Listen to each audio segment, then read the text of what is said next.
Buenos días a todos. Nos encontramos en una nueva jornada del ciclo de conferencias de la Cámara Empresaria de Remises de Argentina, junto a la obra social OSEARA. El tema que nos convoca hoy es la concientización sobre el cáncer de mama y nos acompaña para ello la doctora Mónica Asturizaga, que es especialista en diagnóstico por imágenes, en ecografía general y ultrasonografía, y es experta en radiología de mama. A su vez, es coordinadora del área de diagnóstico mamario IMAT y es médica asesora de MACMA, Movimiento Ayuda Cáncer de Mama. Agradecemos enormemente la participación de la doctora y a cada uno de ustedes, y esperamos que sea una jornada enriquecedora. Al final del encuentro, de la charla, habrá un espacio para las preguntas. Buenos días, muchas gracias por la convocatoria, muchas gracias a Seara, a la gente que hizo posible esta charla. Y bueno, vamos a pasar a la primera imagen. Bien, esta charla va a hablar acerca de la concientización sobre el cáncer de mama. La idea es que perdamos el miedo a esta palabra que ha tenido muy mala prensa durante tantos años. Ustedes se preguntarán por qué un libro egipcio inicia esta conversación. La causa de esto es porque allí, justamente, los egipcios es una civilización que data de los 3000 años antes de Cristo, y justamente allí es donde se encontró el papiro que están observando en las imágenes, el papiro de Edwin, entre otros tantos. Pero este papiro tiene una particularidad, y la particularidad es que en este se plasma la descripción de lo que en aquel entonces no se conocía con la palabra cáncer, pero ya era el primer tumor oncológico de la época.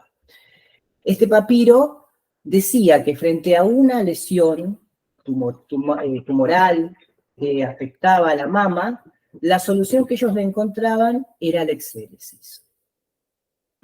Curiosamente, en la actualidad, exéresis es sinónimo de cirugía. En la actualidad, la cirugía es una de las soluciones que encontramos para resolver este problema.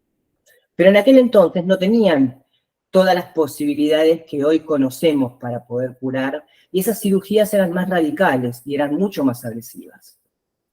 Aquí vemos una imagen de unas momias.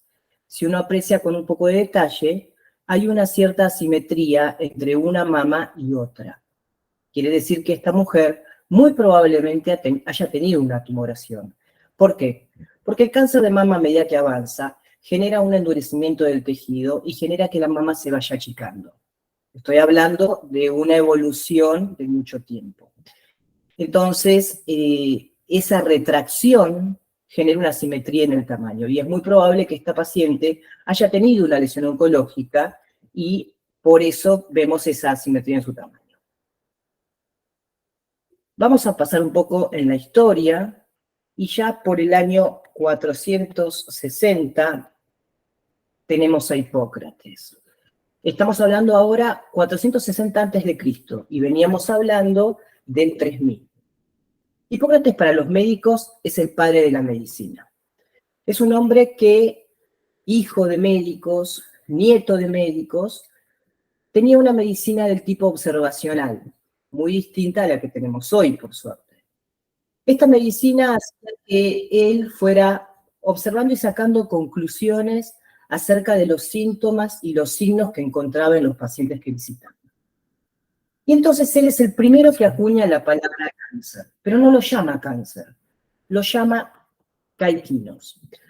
¿Por qué? Porque en aquel entonces él veía que estas lesiones, cuando progresaban, se asemejaban a un cangrejo en su forma de dañar la piel. Se veían las pinzas, él veía cómo las úlceras progresaban, como las patitas, como las ramificaciones de las patitas del cangrejo.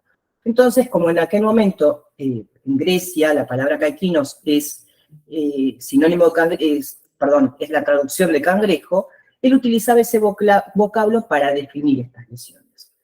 En la pantalla pueden observar un cangrejo y debajo de él una imagen ulcerosa. Esa es una ulceración propia de la piel y es cómo progresa la enfermedad. Con mucha imaginación pueden observar que se puede apreciar como pinzas, como si fuesen patitas desplegadas. Y el centro, esa parte amarillenta, correspondería al cuerpo del cangrejo. Finalmente, en latín, cangrejo es cáncer. Y por eso es que luego nosotros terminamos conociendo esta enfermedad con ese nombre. Hay otra cosa que es interesante que dijo Hipócrates. Hipócrates manifestó que aquellas lesiones que no usábamos la palabra, no se usaba en aquel entonces la palabra tumor, sino que se hablaba de inflamación. Entonces, aquellas inflamaciones que él en sus pacientes observaba que eran duras, veía que la progresión de esa dureza no era buena, que el paciente se moría. Y aquellas inflamaciones que sentía blandas, sabía que tenían una buena progresión. Entonces, de esa manera, todas las veces que a él lo consultaban por una inflamación dura, él sabía que el pronóstico no era positivo. Hoy, muchos años después de Hipócrates, seguimos viendo, nos sigue llamando la atención a los médicos cuando encontramos un nódulo que es duro.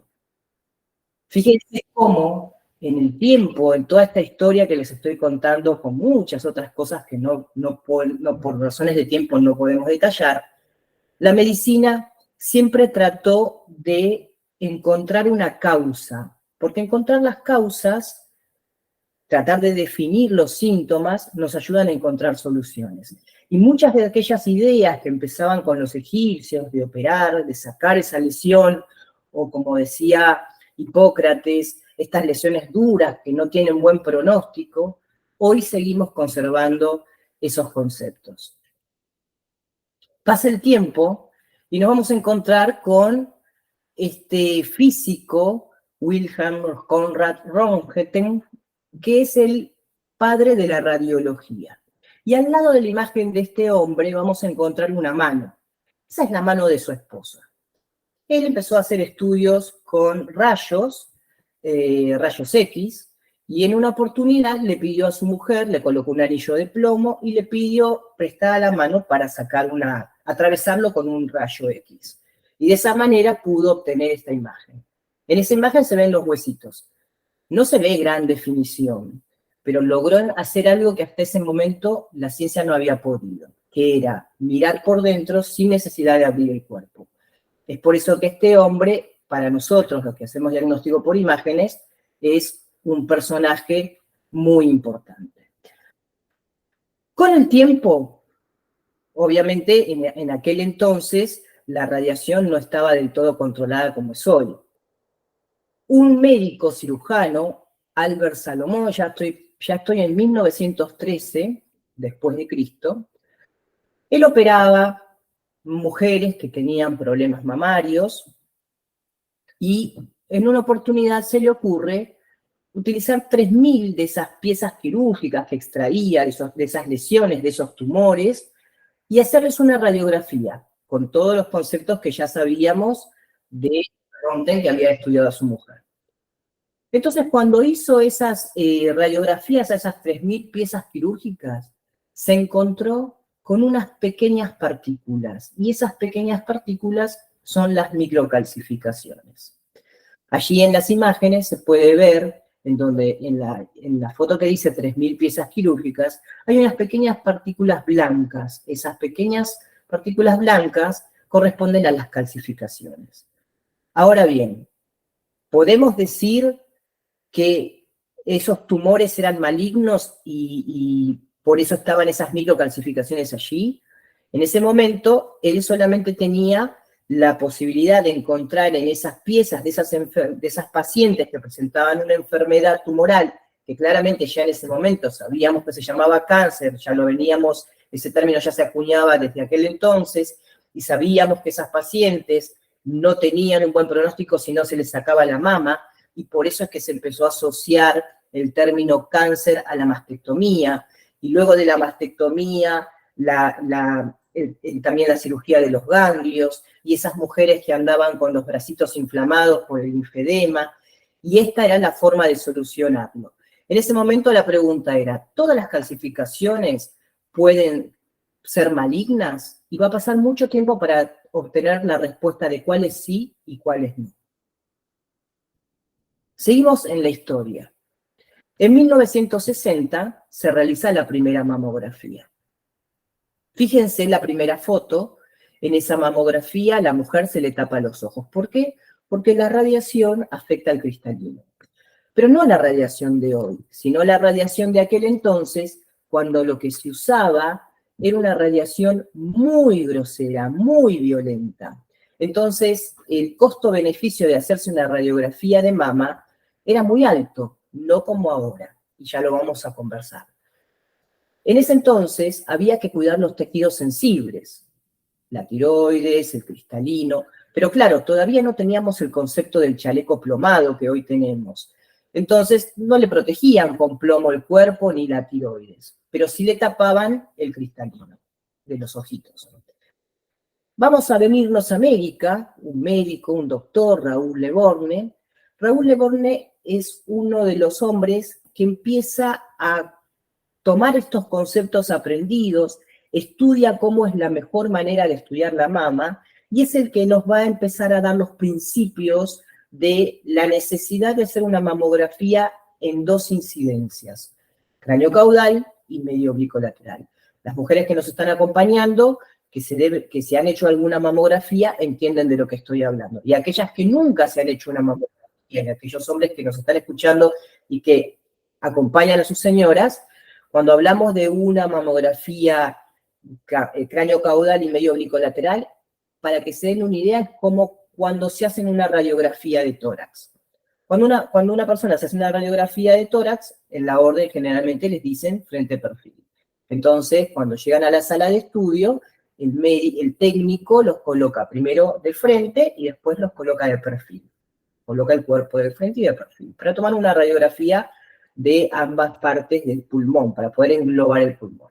En la mama hacemos lo mismo, solamente que como no podemos mover el cuerpo de perfil porque el brazo taparía la mama, hay posiciones especiales. ¿Cuál es la intención de hacer un frente y un perfil? Poder tomar información de todo el tejido mamario que es tridimensional. Todos esos términos los terminó acuñando el doctor Leborgne. Y por eso, junto con las empresas fabricantes, logran hacer el primer mamógrafo comercial, que es el que vemos también en las fotos, en 1966. Esto se parece mucho más a lo que hoy se conoce como un mamógrafo. Pasa el tiempo, y acá hay un dato interesante, que es que en 1963, una compañía de seguros de Nueva York decide hacer un estudio que abarcaban a 31.000 mujeres, a las cuales deciden estudiar mediante estudios físicos, exámenes físicos y mamografías, por un periodo de 4 años de manera anual. Y toman a una población de 31.000 mujeres a las cuales no les hacen estudios, solo las controlan de manera clínica, con examen físico. Pasados esos 4 años, ¿qué encuentran como resultado? Que todas aquellas mujeres que habían sido estudiadas de manera anual con mamografía, habían podido salvarlas de morir, de fallecer, en un 30%. Es decir, que de todas esas 31.000 mujeres, aquellas que habían tenido una lesión maligna, habían podido ser detectadas a tiempo y habían podido arribar a un tratamiento. En tanto que aquellas mujeres de esas 31.000 que solamente se les estudió físicamente, con la semiología, con tocar, con ocultar, con el pulso y demás, no se sabía qué le estaba pasando a sus mamás. Por ende, en esa población no se pudo hacer estudios que salvaran a aquellas que tenían un cáncer. ¿Esto qué nos permite? Arribar a la importancia de la mamografía. Y esta es la vedette. La mamografía, que es la imagen que estamos mirando en esta diapositiva. Este estudio tiene algunas cualidades. Para nosotros los radiólogos, los imagenólogos en diagnóstico mamario, es el gold estándar. ¿Por qué? Porque tiene una sensibilidad entre el 60 y el 90%. Porque se realiza de manera sencilla para la paciente. Totalmente ambulatorio, no es un estudio invasivo y no debiera doler. Y esto de doler es porque es la fantasía y el karma de muchas mujeres que piensan o sienten o van mal predispuestas al estudio, entonces terminan con un resultado negativo, en el sentido en que la experiencia no es favorable. El estudio es un estudio que se tiene que comprimir naturalmente. ¿Pero cuánto se tiene que comprimir? ¿Hasta que a la mujer le duele? No, se tiene que comprimir para sujetar el tejido, para evitar que los movimientos respiratorios generen un movimiento en la placa que luego sea dificultosa la evaluación. Entonces se comprime hasta que la piel se pone tensa, pero no hasta que se pone colorada, sino que hasta que se pone tensa. Es un estudio que, como les dije, es ambulatorio, es de fácil realización, es de poco tiempo de duración, y otra de las cosas beneficiosas, a diferencia de lo que veníamos viendo, en la actualidad estos equipos tienen la radiación controlada, es decir, que son de baja radiación. Hoy no necesitamos ni cuidar el cristalino, ni cuidar la tiroides, ni ningún otro órgano, porque hacerse una mamografía no implica ningún riesgo. También dice allí en la placa que no es operador dependiente. Y esto en realidad, para una buena mamografía, se requiere la colaboración del técnico, la colaboración del médico y la experiencia del técnico. Y les voy a explicar en un ejemplo sencillo. La mamografía es una foto del momento, es una foto estática del momento. Si yo tomo una foto de esta sala, donde somos 4 personas, y tomo una foto con una buena apertura ocular, me posiciono bien como para que entremos las 4 personas, quien vea esta foto va a decir, sí, acá habían 4 personas. Se la paso a otra persona y va a decir, sí, hay 4 personas. Pero si yo tomo una foto y no focalizo bien, no me posiciono de manera tal que entren las 4 personas y saco solo a 3, todos van a ver 3 personas. Y sin embargo, habían 4. Esto es lo que pasa cuando hacemos una mamografía, cuando el técnico hace una mamografía no adecuada y corta la imagen. Y muchas veces ese corte de la imagen es porque el paciente, cuando la técnica la posiciona, la paciente se mueve y entonces un pedacito de tejido queda por fuera de la foto y no se puede apreciar esa cuarta persona que estaba. Y esa cuarta persona puede ser un nodulito o puede ser un grupo de calcificaciones. Entonces, es muy importante por eso, como les decía anteriormente, que cuando uno se va a hacer un estudio mamográfico, trate de ser colaborador, para que la técnica pueda maniobrar de manera adecuada, sin lastimar, y posicionar, incluyendo la mayor cantidad de tejido posible. Muchas veces los médicos podemos darnos cuenta que falta un pedacito, que falta una persona en esa imagen, que falta un centímetro de tejido que no quedó incluido y le vamos a decir a la técnica que por favor repita el estudio. Si una paciente va con ansiedad, va con miedos, va nerviosa, va con más ganas de irse, cuando le dicen que se tiene que repetir el estudio para poder hacer la foto adecuada, muchas veces la predisposición es peor, entonces se cae nuevamente en un fracaso. Y luego hay que volver a repetir. Entonces, ¿cómo se soluciona romper ese círculo vicioso? Yendo lo más tranquila posible, tratando de relajar el cuerpo, aceptando que la técnica nos posicione frente al mamógrafo como tiene que ser, y tratar de no moverse cuando se realiza el disparo. Esas cosas, esas condiciones, la colaboración del paciente y la experiencia del técnico, logran un éxito en la imagen. Por eso es que no es operador dependiente siempre y cuando estas 2 personas que están en el consultorio colaboren. Vamos a seguir avanzando. ¿Por qué es importante ese trabajo que se hizo en Nueva York, donde detectaron esto de la importancia de hacerse las mamografías anuales? El resultado, como les comentaba, era que se redujo la mortalidad por cáncer en un 30%. Y desde ahí, y por muchos otros estudios más, se llega a la conclusión de la importancia de la detección temprana. ¿Y cómo llego yo a hacer una detección temprana? Yo no sé realmente quién pueda tener cáncer y quién no. Por eso es que tenemos que estudiar a todas las pacientes, por eso es que están estas charlas de concientización, por eso es que están las campañas en octubre para poder hacerse los estudios. En muchos lugares se pueden hacer estudios sin turno, en muchas salitas se pueden ir sin orden, hacerse los estudios. hay una gran difusión del tema porque a nosotros nos importa mucho que todas puedan acercarse a hacer su estudio mamográfico anual para poder detectar aquellas que puedan tener algún problema y poder resolverlo en el menor tiempo posible. Hay un dato que es muy importante.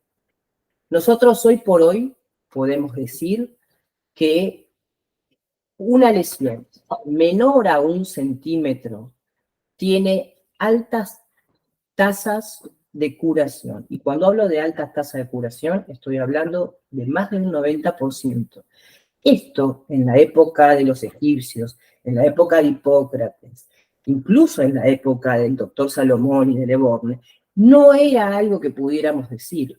Nosotros en aquel entonces todavía seguíamos recurriendo a la mastectomía para sacar ese problema del cuerpo, como decían los papiros, como decían los libros de Hipócrates, hay que sacar ese daño del cuerpo. Y entonces nosotros teníamos esa medicina tan radical, tan agresiva, y por eso el cáncer cada vez tenía peor prensa, porque muchas veces no existía esto de ir al control todos los años y tratar de detectar el nodulito chiquito, porque la mayor parte de la gente acudía al médico cuando tenía algo, y cuando hay una lesión en la mama no es palpable. ¿Saben que cuando una lesión se ve en una mamografía, muchos trabajos dicen que esa lesión nació 2 años antes de que pueda ser visualizada en una mamografía o palpada por un médico? Imagínense, 2 años antes. Y entonces antes la gente no hace los controles como ahora. Entonces, ¿qué sucedía? Iban cuando ya se tocaban algo. Y cuando ya se tocaban algo, muchas veces era, no voy a utilizar la palabra tarde, yo soy optimista en la medicina, pero ya no eran los tratamientos que hoy estamos tratando de implementar, tratamientos locales, menos agresivos, cirugías menos abarcativas, más específicas. Esto es lo que hoy tenemos y esto es lo que podemos ofrecer, pero para que nosotros podamos resolver los problemas y garantizar un buen tratamiento y una buena sobrevida, necesitamos que ustedes se acerquen a hacerse los controles de manera anual. Y a esto le llamamos detección temprana y sobre esto trabajamos todo el tiempo. ¿Cuál es la recomendación de los médicos? Bueno, nosotros deberíamos tener una mamografía de base entre los 35 y los 40 años. Y de ahí en más, a partir de los 40 años, hacemos una mamografía anual. ¿Cuál es la edad límite? Mujeres grandes que yo atiendo, entre 70 años, 69, 80, que me preguntan, doctor, ¿hasta cuándo me tengo que hacer la mamografía? Bueno, eso tiene que conversarlo con el ginecólogo, con el mastólogo que les envía a hacer los estudios, porque cada situación se evalúa de manera individual. Es decir que si yo tengo 75 años y nunca tuve ningún problema en mis mamas y no tengo antecedentes familiares, probablemente ya no necesite hacerme la mamografía todos los años y pueda ir cada 2 años. Pero si yo soy una paciente que en algún momento tuve un tumor o tengo familiares con que hayan tenido cáncer de mama y estoy considerada una paciente de riesgo y entonces probablemente mis controles no los continúe haciendo una vez por año. Entonces, ese tema de cuándo finalizar es algo que se ve con el historial de cada paciente en el consultorio con su respectivo médico. ¿Qué pasa con la radiación? La radiación que hablábamos al principio de la charla, que antes no se cuidaba porque no sabíamos cómo cuidarla. Gracias que habíamos aprendido a poder ver el cuerpo desde afuera, ver los huesitos desde afuera. La radiación, por suerte, también se empezó a trabajar, porque realmente se dieron cuenta que no era algo inocuo, algo que atraviesa los tejidos para llegar a poder ver por dentro del cuerpo, tiene que ser algo violento. Entonces, empezaron a estudiarse que era dañino. ¿Pero qué radiación? La de aquel entonces. Hoy podríamos decir que la radiación con la que trabajamos, no lo podemos decir, lo podemos asegurar. La radiación que se utiliza para hacer una mamografía es menor a la radiación ambiental. Esto no es un dato menor, porque la radiación ambiental está formada por toda la cantidad de antenas que tenemos en la ciudad, en todas las ciudades del mundo, hay un montón de radiación ambiental que nosotros no estamos conscientes de que está, y no la medimos todo el tiempo, que es mayor a la que se utiliza cuando se hace una mamografía. Por eso es que no hay que tener miedo a hacerse una mamografía, no hay que estar en contra de los controles anuales, no hay que estar en contra de los controles semestrales en aquellos pacientes que lo necesitan. Ahí en la imagen hay una mujer cuya mama está siendo comprimida con un compresor en una posición. Y al lado hay un cuellito plomado. ¿Por qué esa foto? Porque hace muchos años salió una circular por internet de, supuestamente, de un médico israelí, que decía que la mamografía atentaba contra el cáncer de tiroides. Y que no recomendaba hacer mamografías, y mucho menos hacer mamografías cada 6 meses, y que realmente era peligroso que nos repitieran una mamografía cuando salía mal, y que sugería que como un derecho de la paciente, que cuando entraran al consultorio de mamografía, exigieran que se les diera el cuellito plomado. ¿Recuerdan que cuando hablamos de la primera mamografía, la mujer solo tenía tapado el cristalino? En aquel entonces no sabíamos que se podía dañar también la tiroides y no sabíamos cómo hacer un chaleco plomado o la importancia de hacerlo, o no se había elaborado todavía el modelo para hacerlo. Bueno, hoy ya tenemos chalecos plomados, tenemos cuellitos plomados, tenemos anteojos que pueden evitar la radiación. Hoy tenemos muchas formas para cuidarnos, pero no por tener todo hay que usarlo. Todo tiene que tener una razón, porque en el caso del cuello plomado, como ven en esa imagen, el efecto es muy parecido a como está representado ahí. El cuello es tan grande, esa lengüeta que va por abajo, no se puede doblar porque es plomo. Ingresa en la compresión. Fíjense cómo está ahí la imagen, está obstaculizando la compresión. Entonces, muchas veces, cuando la técnica hace el disparo, encuentra una parte de la mama que está tapada por el cuello. Entonces, ¿qué hace? Le dice a la paciente que le tiene que repetir el estudio. Entonces, ¿qué hace la paciente? Se pone más nerviosa porque justamente no quiere que le irradien. Y volvemos a ese círculo vicioso en donde el estudio que intenta hacer un beneficio termina siendo un problema. No es necesario que usen el cuello plomado. No hay ningún estudio que haya demostrado que una mamografía puede generar cáncer de tiroides. Ni una, ni todas las que se tenga que hacer una mujer a lo largo de su vida. Y no solamente está dicho por nosotros, por los radiólogos o por Mónica Asturizaga, está dicho por todas las sociedades, tanto las de radiología, las de oncología, como las de tiroides. Es decir, que esto no se empezó a estudiar a partir de que salió ese comunicado en Google. Esto se estudiaba hace muchos años. Hay trabajos que datan de cuando se empezó a trabajar con radiación, cómo trabajar adecuadamente, cómo bajar la radiación. Hoy hay equipos que trabajan incluso con menos radiación, hay mamógrafos que trabajan con menos radiación de los que trabajaban la generación anterior. Y cuando hablo de la generación anterior, hablo de mamógrafos que en la actualidad todavía siguen vigentes y que datan de hace no más de 20 años atrás. Vamos a ver ahora. En esta placa encontramos una información acerca de cuáles son las personas, la población que puede afectarse o en qué medida se puede afectar el cáncer de mama. Yo no puedo saber de todas las pacientes que controlo quiénes van a tener la enfermedad. Pero me pasa algo que es recurrente, que muchas pacientes asisten a la consulta después de un periodo mayor al año, 2 o 3 años, y cuando les pregunto si tienen estudios anteriores, la respuesta es no, porque yo no tengo antecedentes familiares. Muchas pacientes piensan que el hecho de tener antecedentes familiares, el hecho de no tener antecedentes familiares las exime de tener cáncer de mama. Y sin embargo, en esta placa lo que estamos observando que el 70 u 80% de la población que debuta con un cáncer de mama no tiene antecedentes. Esto no es un dato despreciable, porque en realidad, justamente, como no tenemos antecedentes, no nos exime de tener la enfermedad. Por ende, debemos ir a la consulta igual. Debemos ir a la consulta anual a hacernos los controles como corresponde.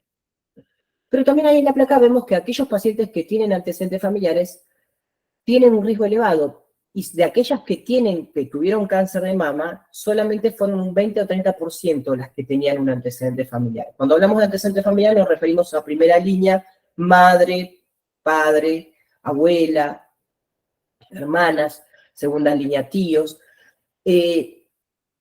Las pacientes que tienen antecedentes familiares tienen aumentado el riesgo. Eso significa no que me va a dar cáncer de mama, solo que tengo el riesgo un poco aumentado. Un 2.3 con respecto a alguien que nunca tuvo antecedentes.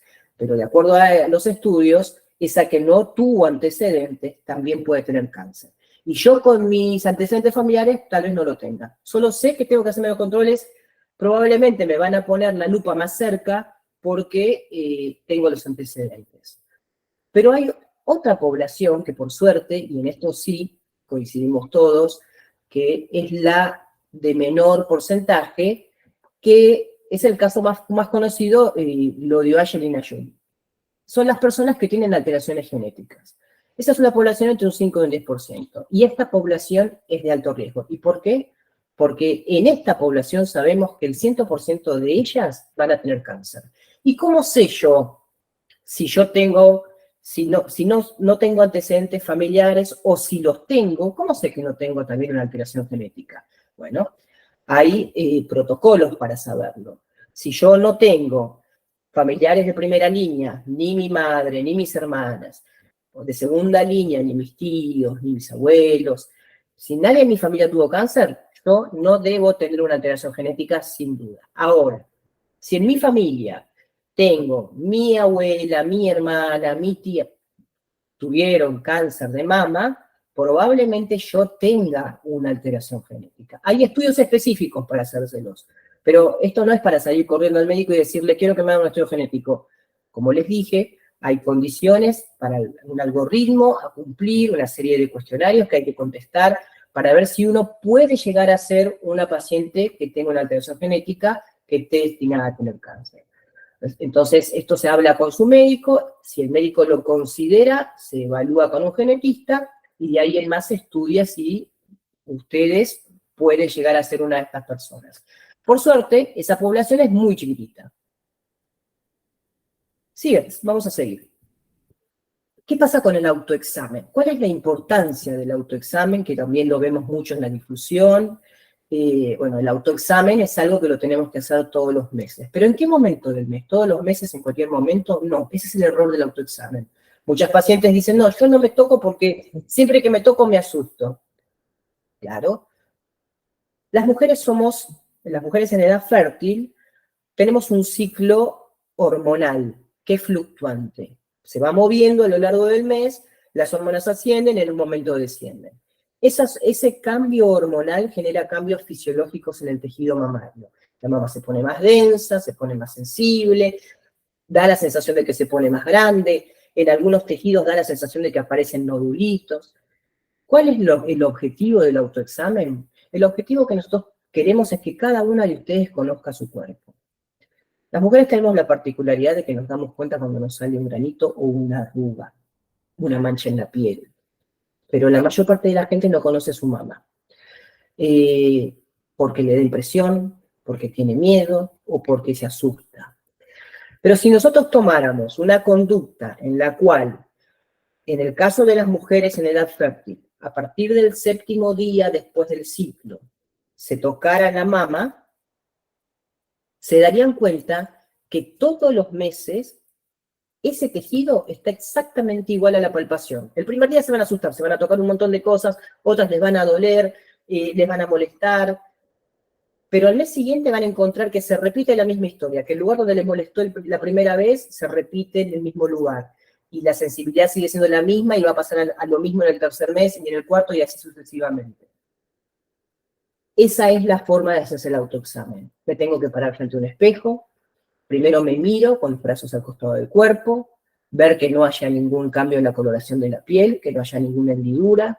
Luego coloco las manos en la cintura, trato de llevar los brazos hacia atrás, como para darle preponderancia, saco el tórax para adelante, vuelvo a observar lo mismo, si hay algún cambio en la piel, Luego, con los bracitos, levanto los brazos hacia arriba, con un brazo detrás, con la mano, toco la mama contralateral, es decir, que si llevo el brazo derecho atrás, con el izquierdo voy a palpar la mama derecha. Lo voy a hacer con los pulgares, y lo voy a hacer de manera radiada, sin comprimir demasiado, solo de manera blanda. Voy a ir tocando para ver si toco alguna dureza.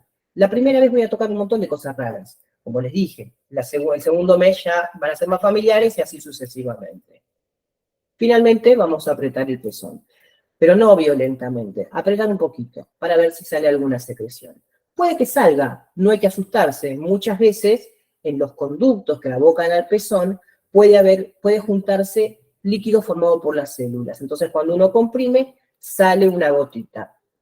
No hay que asustarse si ese líquido es color claro, ni tampoco estar apretando todos los días para ver si sigue saliendo, porque muchas veces las pacientes toman esa práctica y el pezón tiene como un registro de estímulo y genera ese líquido permanentemente. Entonces se vuelve a generar un círculo vicioso. La paciente aprieta, el líquido sale. Vuelve a apretar, sigue saliendo. La paciente se asusta, consulta y en realidad es por un estímulo que no debería estar aplicado, como si fuese una memoria de lactancia. El pezón actúa como si estuviese siendo succionado por un bebé y genera un líquido que no, obviamente no es leche, un líquido de las células, y frente a ese estímulo de apretarlo continuamente, eso se va reproduciendo en el tiempo y siempre se va a generar esa secreción. Entonces, es simplemente una vez por mes, aprieto el pezón una vez y terminó el examen. ¿Qué pasa si ya no estoy en edad fértil? Elijo un día del mes. No, muchas mujeres eligen el de su cumpleaños. Y ese día yo sé que mi mamá, aunque no tenga ya todas esas variaciones hormonales, hay una memoria fisiológica. Mi mamá ese día va a estar de la misma manera todos los años en el día de mi cumpleaños o en el día que yo haya elegido para hacer este chequeo. Ahora, ¿qué pasa? Yo hago el autoexamen. ¿Para qué hago el autoexamen si me hago la mamografía? Bueno, puede ser que la mamografía haya sido negativa, entonces puedo esperar un año. Lamentablemente hay lesiones que pueden aparecer. Se llama cáncer de intervalo. Ese cáncer de intervalo son aquellos tumores que aparecen entre el control anual mamográfico de este año y el próximo. Entonces, si yo no estoy revisándome, puede ser que cuando voy al control mamográfico siguiente me encuentre en algo que tal vez yo podría haberlo detectado. Es cierto que yo les dije que muchas veces no se palpa nada, pero bueno, a veces sí. Y tampoco hay que asustarse, porque no todo lo que se palpa es cáncer. Hay otras lesiones que son más frecuentes en la mama, que se llaman quistes, y que lo tiene la mayor parte de la población femenino. Y esos quistes son nódulos de líquido, y esos quistes hacen asustar mucho, porque muchas veces se llenan de más líquido y entonces son palpables. De repente la mujer, ayer no se tocó nada, 2 días después siente que algo le molesta, se palpa y siente una bolita. Normalmente esos son quistes, pero de todas maneras, esa consulta no está de más. Así que con el autoexamen es positivo hacerlo para conocernos, pero no es lo único que debemos hacer. Ahora vamos a hablar de estudios de diagnóstico avanzados que nos dio la posibilidad de esto. ¿Se acuerdan que yo hablé de los equipos que hoy por hoy trabajan con menos radiación? En el mundo de la mamografía, a partir de que se implementa desde el doctor Le Borgne, que empezamos a ver el primer mamógrafo que se parece bastante a como son en la actualidad, muchas de ustedes que se hacen mamografías deben recordar que a la hora de hacerse el estudio, la técnica viene o venía, depende de la situación, con una cajita que la colocaba dentro del mamógrafo, hacía el disparo, sacaba la cajita, se iba, ponía otra cajita, hacía el disparo y así sucesivamente. Bueno, hoy por hoy hay equipos que ya no requieren utilizar la cajita. Eso se llaman mamógrafos digitales. ¿Cuál es el beneficio de estos mamógrafos digitales? Estos mamógrafos digitales, el estudio es mucho más rápido, se comprime igual. Voy a romper la primera problemática, la compresión, o sea, el mamógrafo siempre se va a comprimir, eso no le vamos a escapar. Pero lo que trabajamos mucho es en la definición de la imagen y en la radiación. ¿Para qué mejor definición de imagen? Para conseguir encontrar más cosas que antes nos costaba ver o directamente no veíamos. Entonces, el mamógrafo digital tiene la virtud de tener mayor definición de imagen. Y tiene una segunda virtud. Como ya no utilizo la cajita, el estudio es más rápido porque me posiciona, la técnica me posiciona en el equipo, dispara, el equipo automáticamente se abre, se descomprime la mama, se posiciona en otra posición, viene la técnica, comprime, dispara, es un estudio que no dura más de 5 minutos, y se trabajó tanto en esta tecnología que la radiación es muy por debajo de lo que se utiliza en los mamógrafos con la cajita. Ok, esa tecnología nueva a la cual le llamamos mamografía digital nos permitió arribar a otro estudio, a otra aplicación, podríamos decir, que es la tomosíntesis. ¿Y qué es la tomosíntesis? No es más ni menos que una tomografía de la mama. ¿Por qué? Porque en la imagen que se ve de la mamografía, ustedes ven algo blanco que es predominante respecto de lo gris. Lo blanco es tejido glandular. Y aquí vamos a acuñar otro término que es la mama densa. La mama densa es una mama que per se tiene mayor riesgo de cáncer de mama. En esto de la mama densa puede estar incluido en cualquiera de los 3 grupos poblacionales que hablé anteriormente. Con o sin antecedentes familiares, con o sin alteraciones genéticas, o con o sin el cáncer esporádico, que es el que aparece sin ningún tipo de antecedente. Una mama densa per se tiene un riesgo aumentado. Entre otras cosas, ¿por qué? Porque dificulta el estudio. ¿Y por qué dificulta el estudio? Las calcificaciones, como les mostré en aquella foto del doctor Salomón, esas partículas blanquitas que aparecían ahí, fíjense que el tejido glandular es blanco. Entonces es buscar blanco sobre blanco. Es muy difícil. Sobre todo si las microcalcificaciones son pequeñas, que sí lo son, pero no todas por suerte son tenues, pero cuando son tenues es más difícil aún. Un nodulito, los nodulitos en la mama suelen ser blancos también, ¿sí? Por su densidad. Entonces pueden confundirse con el tejido. Con lo cual, una mama densa genera un problema diagnóstico. ¿Que se puede resolver? Sí, se puede resolver. Y una de las formas de resolverlo es con el estudio que estamos mencionando, que se llama tomosíntesis. ¿Qué hace la tomosíntesis? Les vamos a mostrar ahora un videíto de un mamógrafo. Ahí en rosado está la mama, y ahí en lila es el tubo de rayo. Van a ver que el tubo de rayo se va a mover en forma de un abanico, y en cada uno de esos movimientos va haciendo microdisparos de rayos, totalmente controlados, vuelvo a repetir. El equipo luego tiene un software, y ese software lo que hace es procesar todas esas imágenes obtenidas, y al médico, a nosotros, a los imagenólogos, nos devuelve la imagen como una película. Y nosotros podemos ir viendo a la mama cortada de manera milimétrica. Incluso hasta puedo reducir el grosor del corte a 0.5, a 0.1 si quisiera. Entonces voy a tener muchas fotitos de la mama. ¿Cuál es el concepto? Vamos a ver ahora el gráfico de la mama que está arriba, en verde, donde veo una lesión amarilla y una lesión, un platito amarillo y una lesión estrellada. Cuando la mama se comprime, se superpone la estrella con el platito. Entonces yo no sé si hay una sola lesión o hay muchas. Pero si yo tengo la oportunidad de separarlo en feta, como hace la tomosíntesis, voy a saber que hay 2 lesiones, una buena y una mala. Incluso voy a saber dónde están ubicadas. Ese es el concepto con el cual nace la tomosíntesis, y es el beneficio que nos aporta. Y el beneficio es tan grande que ha demostrado poder encontrar un 27% más de cánceres invasivos, lo cual no es menor. El día de mañana la tomosíntesis va a ser un estudio que es a lo que se apunta, va a ser el estudio de base. Así como hoy nos hacemos la mamografía, el día de mañana se apunta que sea la tomosíntesis. Se está trabajando sobre eso. En nuestro país hoy muchos lugares lo tienen. Pero también tenemos la ecografía, y la ecografía en la mama densa es buenísima, porque la ecografía lo que hace es poder detectar esos nodulitos que quedaron escondidos en el tejido. Porque la ecografía, que es un estudio inocuo, porque no utiliza radiación, es ultrasonido. El ultrasonido es lo mismo que utilizan los murciélagos para trasladarse. Las bases físicas serían las mismas. El murciélago emite ultrasonidos, y cuando ese ultrasonido choca con algo, el murciélago sabe que hay un obstáculo. El ultrasonido ecográfico es lo mismo. Cuando el ultrasonido choca con algo, devuelve una imagen a la pantalla. Esa imagen la vemos y se trata de una lesión, un nodulito, una calcificación grosera. La ecografía no está pensada para ver microcalcificaciones pequeñas y por eso la mamografía sigue siendo el gol estándar. Entonces, al ser un estudio inocuo, es un estudio que lo podemos hacer a cualquier edad, incluso antes de la mamografía. De hecho, es el estudio que a partir de los 18 años es recomendable que el ginecólogo lo vaya solicitando para ir teniendo un perfil del tejido mamario. Tenemos más. Tenemos la resonancia, que es un estudio que se crea, en principio la resonancia no se crea para estudiar la mama. La resonancia se crea para estudiar otras partes del cuerpo.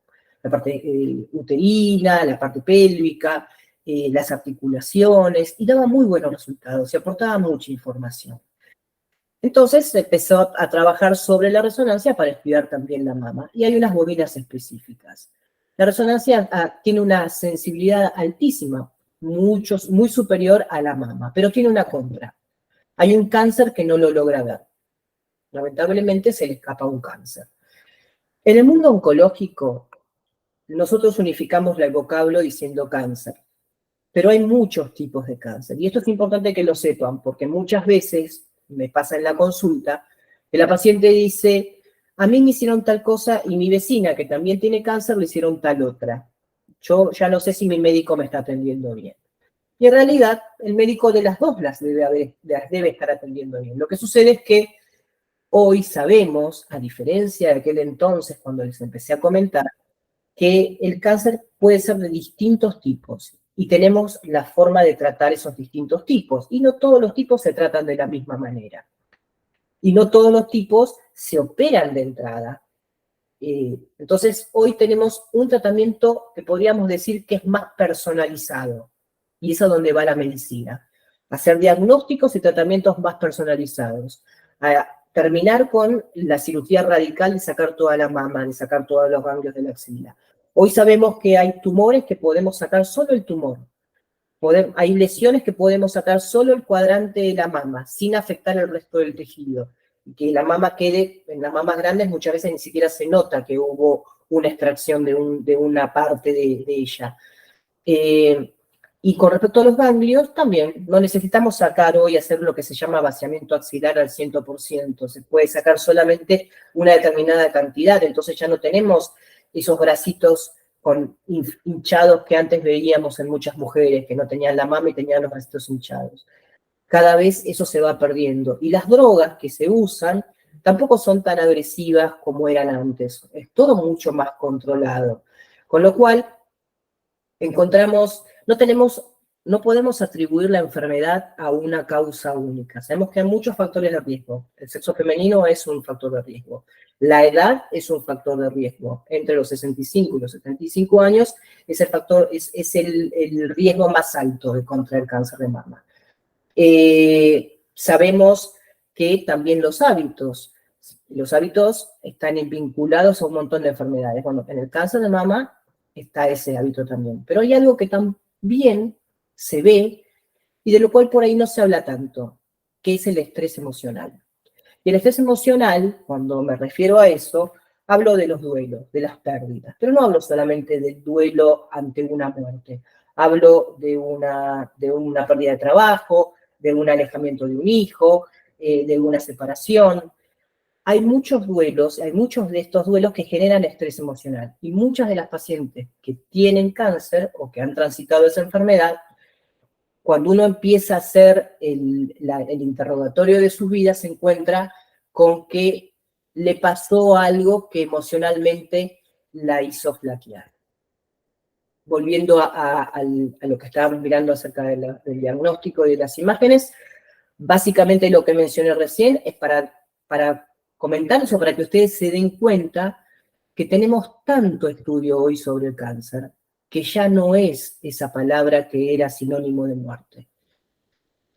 Resonancia nos permite encontrar muchos cánceres, nos permite estadificar, cuando hablamos de estadificar, queremos decir poder saber cuán avanzada está esa lesión, porque la resonancia tiene una virtud que nos permite inyectar un contraste.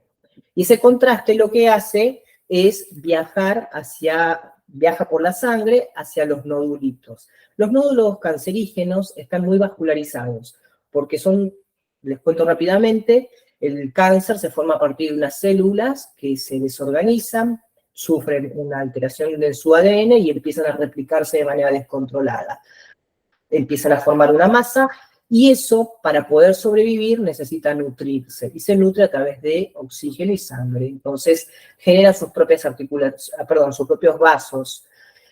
Y ese contraste que le colocamos cuando hacemos el estudio por resonancia viaja por el torrente sanguíneo a ese nódulo que lo pinta más fuerte que el resto del tejido, porque ese nodulito maligno está muy vascularizado. Y así hacemos el diagnóstico con la resonancia. Pero como la resonancia es un estudio que es caro, no todos los centros por estudio lo tienen, el aparato es un aparato cerrado, genera claustrofobia, etcétera, etcétera, a alguien se le ocurrió, ¿qué pasa si a una mamografía le ponemos contraste? ¿Qué es lo que vemos? ¿Podríamos utilizar el mismo principio de la resonancia? Entonces así nace la mamografía con contraste. La mamografía con contraste es lo último de lo último. Todavía hay mucho para estudiar. Sabemos que si colocamos contraste y hacemos una mamografía, se genera el mismo efecto que en la resonancia, se pinta la lesión. Pero tenemos que estudiar cuánto más información nos puede dar, cuántos falsos negativos, cuántos falsos positivos, y cuánto más lo podemos utilizar. Esto es lo último que tenemos en diagnóstico por imágenes. Y ahora vamos a hablar rápido de algunos mitos. Si no tengo antecedentes familiares, no tengo riesgo de contraerlo. Estos mitos que estoy mencionando es para que ya fijemos las ideas. No, puedo no tener antecedentes familiares y puedo tener cáncer de mama, con lo cual necesito sí o sí hacerme los controles anuales. Si tuve cáncer, mi hija también lo tendrá, no necesariamente, pero la hija es un factor de riesgo, tiene un factor de riesgo familiar, con lo cual va a necesitar hacerse los controles 10 años antes del momento en que la madre tuvo cáncer. Es decir, que si la madre tuvo cáncer a los 45 años, la hija, su primera mamografía se la debe hacer a los 35. Esa es una condición diferente al resto de la población que empezaría con sus estudios anuales a partir de los 40. A una mujer de 70 años diciendo, a esta edad ya no me va a agarrar, también ya sabemos que es mentira por lo que les expliqué.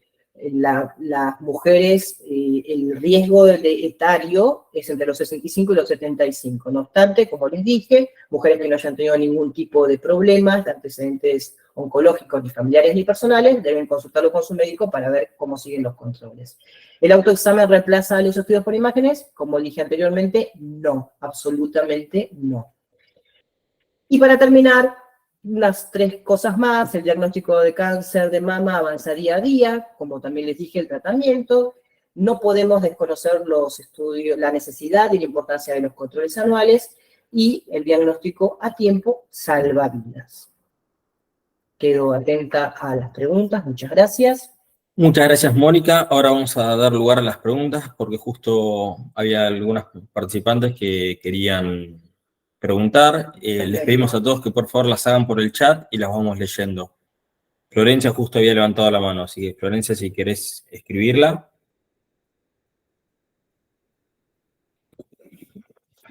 Belén, muy clara la exposición.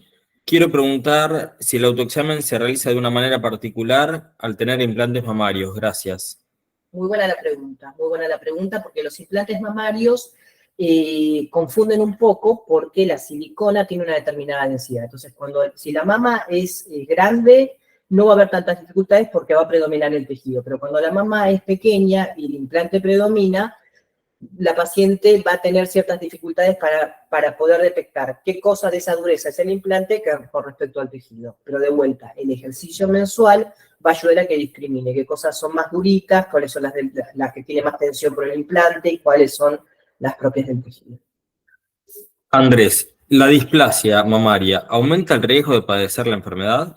Displasia mamaria es un término que se acuñó durante muchos años porque era como una forma, los pacientes siempre queremos que nos digan un diagnóstico, siempre. Cuando vamos al médico pedimos un diagnóstico y si es posible el tratamiento. Entonces, la displasia se empezó a utilizar como una forma de justificar esas mamas sensibles, las mamas que molestaban premenstruo, Pero la realidad es que si uno quisiera, a ciencia cierta, saber si todas aquellas mujeres que piensan que tienen displasia la tienen, deberíamos hacer un estudio histológico. La displasia per se no aumenta el riesgo, porque hemos visto que en mujeres con mamas grasas o mamas adiposas también tienen la misma sintomatología de las mamas densas, es decir, que la displasia se les dibuja el término ahí, y en realidad lo que debemos considerar es la mama densa. Hoy sacamos la palabra displasia para hablar de mama densa. Esa sí aumenta el riesgo de cáncer de mama. ¿Alguna pregunta más?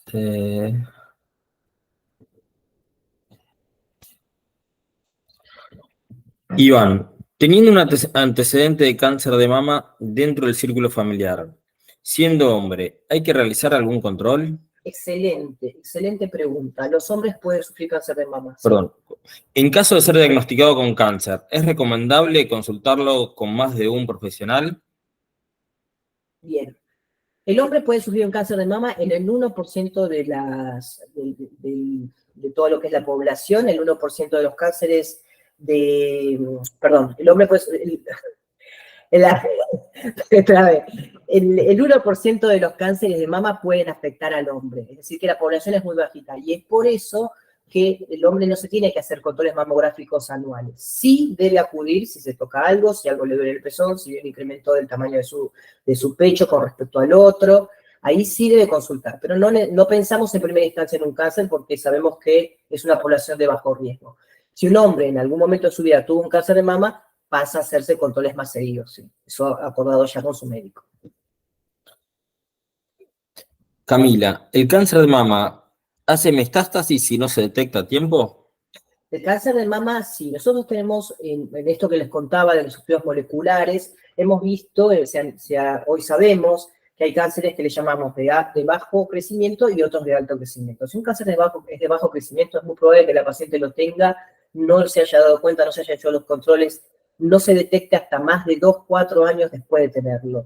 Y es muy probable que por su bajo crecimiento no haga metástasis de manera inmediata. Pero como tenemos los de alto crecimiento, entonces ahí tratamos de que todo sea más oportuno en el tiempo, de manera tal de evitar esta enfermedad. Yo si dejo liberado un cáncer en mi cuerpo, en algún momento ese cáncer va a metastizar.